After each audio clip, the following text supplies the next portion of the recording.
Hello, everybody. Welcome to Crystal, Kyle, and Friends.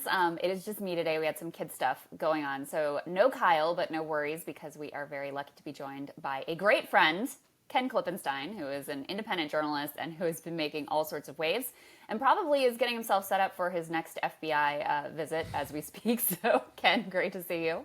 Hey, good to be with you again. Yeah, of course. So you have broken so many scoops with regard to Luigi Mangione and have also been, I think, helping really inform people about the way the media has handled this story. But before we jump into any of your specific scoops, just tell people how they can support the work that you're doing, because I think it's never been more obvious how important it is and all of the incredible ways that the media not only drops the ball, but really goes above and beyond to manufacture consent. So I'd encourage everyone to just go to my Substack, which is at kenklippenstein.com. And one of the most important parts of that is you can actually look at the source documents on which all these interviews are based. And that's really the point of my doing this. And there's a through line in a lot of my reporting. I published the J.D. Vance dossier, the Trump campaign's research into Rubio as well. The point of a lot of this is to give you the underlying stuff so you can make your own judgment and determination. And that's a big part of my frustration, which we'll talk about in a second, I'm sure, with the news media, that they say, trust, I call it trust us journalism, where they just say, here's what we paraphrase this says. So I think it's really important that people just read the actual thing and decide what they think. Yeah, well, that paternalistic attitude is on full display in this latest piece. I can actually put this up on the screen that you can see here. So you published, the New York Times does not want you to see Luigi Mangione's face. You were able to get some leaks internally from the Times, internal New York Times messages about their coverage. And sure enough, you were also able to show that in their latest articles, they in fact did not show his face. I think they showed the back of his head in one and just like a sort of generic stock photo in another. So what did you find here, Ken, and what was significant about it to you? Yeah, so there was a message sent to New York Times staff from on high, not just from their management, but from above them. And they said that in these Slack messages that were provided to me, saying, guys, we need to, quote, dial back the photo coverage of the shooter because we don't want to play into, they didn't use the word popularity, but that was kind of the subtext of what they were saying. Is like, this guy's becoming a cult figure. Like, we need to pump the brakes a bit on he's too good looking and people are enjoying this too much. Like, right. We can't be showing this man's handsome face around here all the time. Somebody on Twitter joked, they're like, well, what are they going to do? The abs next? That would have the same problem. So it's like, so they found a way around it. They just show the back of his head. That seems to be the conclusion they came to. Because after this directive was given to staff, A1, front page of the New York Times, you can go visit it. I linked to it in the story. Literally, the back of this guy as he's being arraigned in Pennsylvania. And there was video accompanying it, which I saw on Twitter and countless other people did too, where you can see the guy shouting at the cameras, saying, this is an outrage to the American people, like making his point. Everyone saw that, and it would have made a really arresting photo, but they just went with the back of his head being marched in. I have to say, I mean, I've never worked at a news publication, right? I worked at MSNBC. That was my experience in the sort of world of quote unquote mainstream journalism. And I guess I shouldn't be surprised, but I actually was, that they were attentive even down to this level of detail of how they wanted to shape the story and really to manipulate people. I mean, that's ultimately what this is all about. So, I mean, was that surprising to you, or do you feel like that's sort of par for the course and the type of tricks that they do employ to try to create a certain impression or try to tamp down certain thoughts that they don't want the public to be having about these stories? No, I feel exactly the same way. I was surprised, and then I was surprised at my surprise, because I like to think of myself as someone who's pretty skeptical of these institutions. I've certainly criticized them before, but this degree of micromanagement down to the individual photos, the articles, and to have this come from, I mean, the person that told them was like senior management, and it came from above them. They were just quoting something that was given to them. So this is clearly coming from the leadership of the company. And to see them intervene in that fashion, it was, on the one hand, disturbing, but on the other hand, kind of funny that the Times has such ludicrous egotism that they think that, they are going to have a significant impact on people's perception of this guy by not posting a photo. It's like, do you really think that because you posted a picture, it's like the Manchurian Candidate, people are going to see it and it'll be like some trigger word for the deep cover assassin to just, the American people are going to just start marching in lockstep and be like, we got to go and kill some people now. Because, it reminds me of the old debate in the 90s about violent video games spreading violence. Well, I think it was NBC that dragged that one out too for this one. Like, oh, he plays Among Us. Yeah. He's radicalized by Among Us, which is these like hilarious. harmless little like Pikmin characters. And my 11-year-old son plays it sometimes, so I'm like somewhat familiar with it. It's particularly funny after the election of Trump and all of these mea culpas from the media. We're going to be more in touch. We're going to not. We're not going to be up on our ivory towers anymore. And then to go and do that again and think that, oh my God, we are not putting the photo out there because we're not going to try. It's like, did you learn nothing from this last election? You're not that important. The New York Times spent the last 4 years urging people not to essentially vote for Trump. And then he won. People don't care what they think. And it's crazy to me that they can't see that. Yeah, that was what was interesting too, is like a shocking level of arrogance as well, as if this decision would keep people from seeing his face, knowing what he looks like all these viral images and memes that are being spread around, all over the media and also all over social media. So it's also just sort of like hilarious that they still think that they have that same ability to shape the story and to get out there just like the narrative picture that they want of what this was about and how the public should respond and who Brian Thompson was and how he spent his life. And that's, I know, another thing that you've reported on is the incredible whitewashing of the job that he did.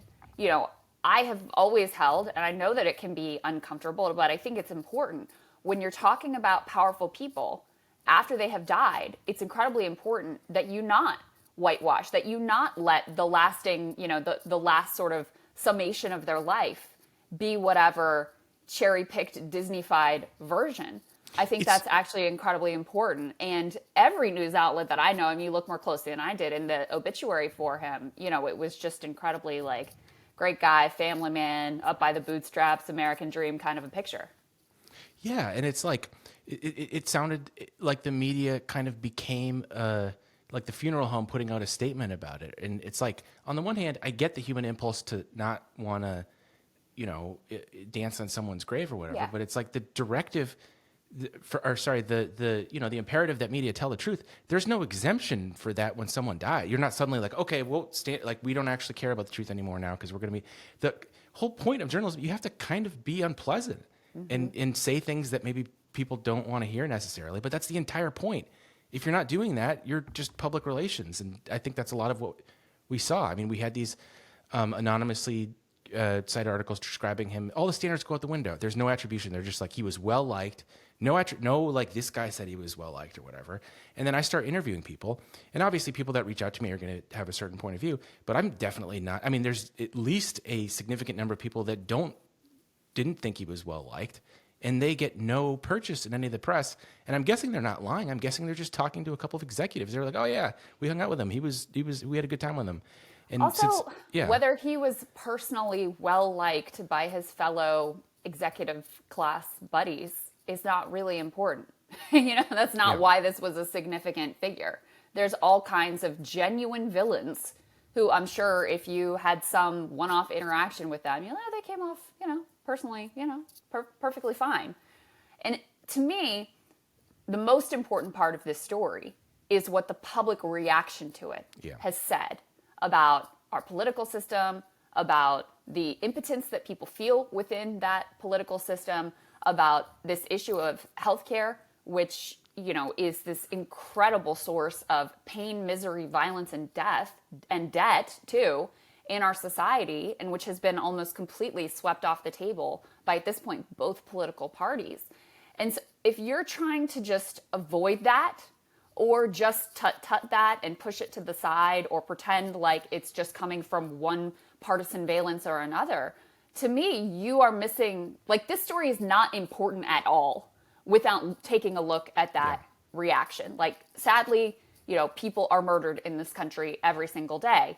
The only thing that makes this particular murder significant and national newsworthy is because of who this man was and what the reaction to it has been, which, to be honest with you, shocked even me, the level and the extent of the reaction and utter visceral disgust with what is an immoral, profit first over human beings healthcare system. Yeah, the idea that this individual is going to radicalize people's opinion.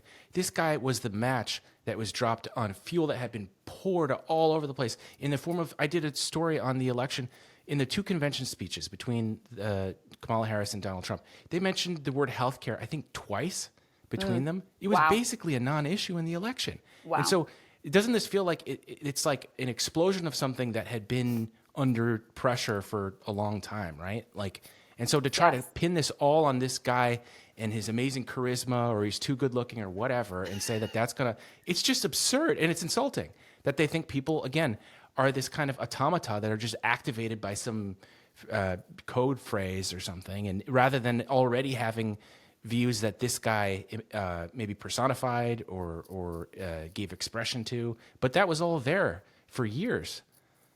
I sort of thought the same with regard to some of the political reaction from Democrats. Like, I'm thinking in particular of Josh Shapiro, who, you know, immediately does the whole, like, I think it's important to put out there, like, we don't want to live in a society where vigilante murders are just a thing. Like, that is not something that I celebrate, that, you know, that is not the world I want to live in. Yeah.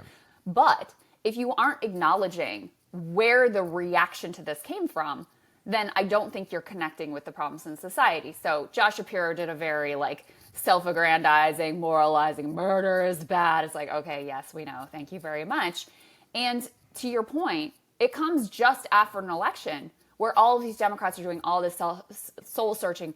Oh, we've got to connect better with the rage and the anger of the American public. Right. And it's like, here you go. Here it is. Yeah. It's right there. On a platter. And the only person I saw say anything about it was Warren, and she was panned by the establishment for it. And they were like, walked it back. Yeah, she actually had some of the best comments, and Bernie said something decent, Rose said something decent, and AOC said something. Those are the ones I've seen. There may be a couple others, but she actually went the furthest in a certain sense, Elizabeth Warren. And yeah, there was this whole backlash and reaction, and how dare you, when she very clearly couched her statements in, of course, murder is bad, but let's understand what's going on here. Yeah, totally. And it's like, when they said, okay, we're going to speak to the working class, the disenfranchisement, the anger, did you think speaking to anger was going to be comfortable? Did you think you were going to be able to say that without your fancy friends going, kind of tugging at their collars, being like, oh, I don't know about that. Bad look, dude. That's part of it, man. That's part of it. They thought they could just be like, you know, I'm not really too crazy about these trans rights. Right. Look at how brave I am. Yeah, that's what they thought. And when Shapiro gives a speech like that, all I can think of is, this isn't written for me or the public. This is written for the donors. Yes. Because if you look at when the guy died, there was just a wave of statements from politicians, from Republicans to Democrats. There was Senator Rick Scott from Florida, the Republican from Florida, who has his own history with Medicaid fraud. Yeah, right. Putting on statements saying this guy was the best, and just all these superlatives that he was lavishing on him. People in basically all the representatives and senators from Minnesota did as well. The tone deafness is exactly what they said they were going to change. I mean, it's like, it's surreal to see this literally two or so weeks after the election. The other piece, well, I mean, this is probably your most significant scoop, although, I mean, I'm glad that you got your hands on the manifesto and published it, but it's also so pathetic that all of these news organizations had it, and then just for no reason that they really explained, decided they would pick and choose which parts of it we would be allowed to see. They would characterize it the way they wanted to characterize it, and then hide the rest from view. You know, just speak a little bit to that and why you think that they made that decision in this case. Because in past instances, I mean, we have gotten, not uniformly, but certain manifestos have been published in the past. Right, exactly. And there's been a drift away from disclosure. I mean, there's a straight line from this to the J.D. Vance dossier, where media is becoming less and less comfortable with disclosing things, and the excuse that they give is, oh, we paraphrased it for you. What do you want? You basically know what's in there. And then if you push back more, then they go, well, it's not really newsworthy. That's what they said about the Vance dossier. Well, I can tell you, looking at my analytics, 2 million people viewed this document. There's clearly public interest in it. People want to know what it says, and they don't trust that the paraphrase are being given by these major media outlets is trustworthy. And they're right not to trust it, because when you look at what they say, I'll give you an example. CNN said, I can't remember who the host was saying it. He's like, I've seen the document. This is the rantings of a crazy person. I mean, he's got mental issues. That's all he said. He's like, and I'm not going to quote anything or tell you why I think that, but just trust me because I saw it. Just trust me. Yeah, and like you said before, the paternalism is just insane. Like, not even to give you a specific quote depicting that. I mean, it's allowed. And so over the course of my reporting on this and getting the document, one of the most interesting things I learned was that it's not just about public safety. That's the kind of first reason they cite when asked, why they didn't publish it. Well, actually, they wouldn't comment on the record, but just in talking to them. But when I dug a little further, what I found is that many of these outlets had deals with law enforcement who provided it to them. And then part of their conditions are, we're going to give you this, but you can't post it. Maybe you can quote from it, but you can't post it. And so what is law enforcement's interest in keeping it hidden? So then they have the power to frame and shape the public discourse around it because no one's actually seen it. So then the press secretary can say, well, it says this, or, or if they worry that it's going to engender public sympathy, I mean, their goal, to some extent, their job is kind of like prosecuting this guy. So I sort of get where they're coming from, but the media should not be deputizing itself as a branch of law enforcement by carrying this out. I mean, they would rationalize it saying, well, we wouldn't get the document otherwise. I got the document without having to do that. They could do it. And I can tell you, there are many different types of law enforcement sources. Some might have conditions, like the public affairs people or the people that run the agency. There are a lot of other law enforcement that see things differently. And I would encourage them, you can always talk to those. You don't have to talk to the politicals and the public affairs people but unfortunately, the major media don't do that. They tend to, Ryan Grimm put it this way. He says, it's called going in through the front door versus getting it in an unauthorized basis. And since they get it through the front door, it comes with all these conditions that mean that the public doesn't get a good sense of it, and it's going to carry with it whatever the narrative is that the official that gave it to them wanted to get across.